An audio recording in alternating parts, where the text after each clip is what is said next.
dernière oratrice, je précise pour Madame Poit et Monsieur Boutarfa que Madame Simonet a 1 minute, contrairement aux autres qui sont des groupes et qu'elle est non inscrite dans un groupe. Et donc, le temps de parole est en fait délimité par le poids électoral que les différents groupes ont eu. Donc, Madame Simonet, pour 1 minute. Voilà, ce qui est contraire au Code général des collectivités territoriales, mais Paris se donne des libertés.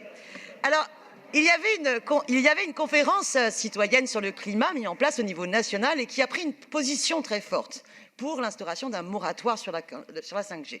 Ça mettait un caillou dans la chaussure de Madame Hidalgo, vu qu'en plus ces groupes de la majorité, pour une grande partie, étaient plutôt pour un moratoire.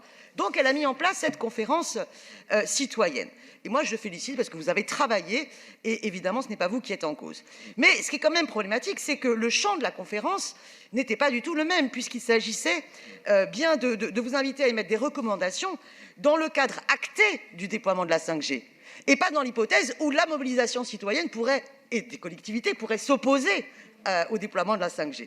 Moi, je retiens aussi que finalement les associations comme Robin des Toits, ceux qui sont opposés à la 5G, n'ont pas été auditionnés, mais que pour autant vous en arrivez bien à cette recommandation pour moi la plus importante, la 4, qui demande de réaliser une étude d'impact environnemental par un bureau d'études indépendant afin de définir précisément impact et bénéfices de la 5G avant son déploiement.